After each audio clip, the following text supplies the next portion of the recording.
Hai hai hai, halo semuanya. Perkenalkan saya Indah Tulistianingsih dari Rombel Manajemen Keuangan P 2018 Fakultas Ekonomi Universitas Negeri Semarang.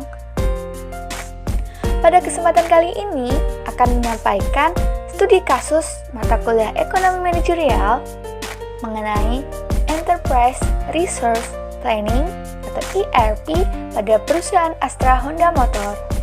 Stay tune ya! Nah, sebelum ke pembahasan, kita kenali dulu yuk deskripsi kasusnya. Berikut ini adalah latar belakang dari studi kasus. PT Astra Honda Motor atau AHM merupakan salah satu perusahaan yang mengedepankan penerapan teknologi informasi dalam strategi bisnisnya. Dalam studi kasus ini terdapat 3 rumusan masalah. Rumusan masalah tersebut adalah sebagai berikut. Nah, berikut ini adalah manfaat yang diharapkan dari adanya analisis studi kasus tersebut. Itu tadi adalah deskripsi kasus. Nah, sekarang kita masuk ke pembahasan kasus yuk. Sebelum itu kita perlu cari tahu dulu tentang 3 poin ini. Yang pertama adalah konsep value chain. Konsep ini dikembangkan oleh Porter pada tahun 1985. Porter membagi aktivitas perusahaan menjadi 2, yang pertama primary activities dan yang kedua support activities. Berikut adalah pembagiannya. Lalu yang kedua, apa itu ERP? Berikut adalah penjelasan menurut James A. Hall. Yang ketiga adalah Internet of Things, yang dapat disebut sebagai kemampuan dasar untuk menciptakan bisnis digital. Nah, kemudian untuk pembahasan utama pada studi kasus ini ada implementasi, yaitu ada 3 poin. Yang pertama, penerapan ERP, yang kedua, implementasi JIT dengan sistem ERP, dan yang ketiga, dampak dari penerapan sistem ERP. Lalu, bagaimana penerapan ERP pada perusahaan Astra Honda Motor? Dalam penerapan ERP, perusahaan ini menggunakan versi SAP NetWeaver 9. Nah, tujuan dengan menggunakan ERP ini untuk menerapkan just in time, sehingga dapat tercapai efisiensi. Ternyata, perusahaan ini telah menerapkan teknologi informasi sejak tahun 1980, walaupun hanya pada bidang akuntansi. Kemudian pada 1986 mulai di bidang keuangan dan juga kontrol produksi. Nah, pada tahun 1995 mulailah ERP.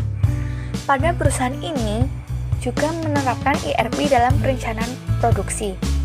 Hal ini untuk meminimalisir adanya kendala dalam perencanaan produksi dan tentunya didukung dengan Internet of Things atau IoT yang memudahkan adanya konektivitas antar perangkat. Ini adalah ilustrasi penerapan ERP pada perusahaan AHM. Divisi operasi menyajikan informasi mengenai jumlah motor yang akan dijual. Kemudian pada bagian produksi merencanakan tipe dan komponen yang dibutuhkan. Setelah itu informasi diberikan kepada perusahaan pemasok. Seperti halnya bagian produksi, divisi keuangan juga menyajikan anggaran biaya yang dibutuhkan dan divisi HR juga menyiapkan kebutuhan tenaga kerja untuk proses produksi. Nah, semua informasi tersebut diintegrasikan dalam satu database sehingga informasi yang dihasilkan real time. Nah, poin yang kedua yaitu implementasi JIT dengan sistem ERP. ERP sangatlah membantu dalam penerapan sistem just in time.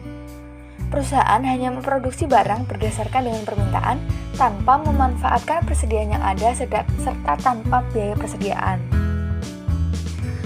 Mengapa ERP sangat mendukung sistem just in time? Hal ini karena sistem akan langsung menghitung jumlah suku cadang komponen yang telah digunakan. Secara otomatis, persediaan suku cadang komponen langsung dihitung. Untuk selanjutnya, sistem akan memberitahu kebutuhan persediaan baru untuk pesanan. Penerapan ERP pada sistem just in time tentu saja memiliki tujuan. Yang pertama, meningkatkan produksinya melalui perencanaan produk yang baik. Yang kedua, meningkatkan efisiensi yang sangat besar. Waktu untuk memproduksi motor akan sangat cepat. Yang ketiga, dapat menyatukan jaringan komunikasi. Tadi sudah disampaikan mengenai pembahasan poin 1 dan poin 2. Nah, sekarang pembahasan poin yang terakhir atau pembahasan ketiga, yaitu dampak dari penerapan sistem ERP pada perusahaan Astra Honda Motor. Ada beberapa dampak. Yang pertama, pergerakan stok dan tingkat ketersediaan barang dapat diperbarui dan diakses secara tepat waktu. Yang kedua, perencanaan produksi dapat dilakukan berdasarkan permintaan yang aktual, sehingga dapat meminimalkan biaya-biaya yang tidak perlu. Dampak yang selanjutnya yaitu melakukan proses pembelian dengan lebih cepat dan meningkatkan proses pembayaran terhadap para vendor.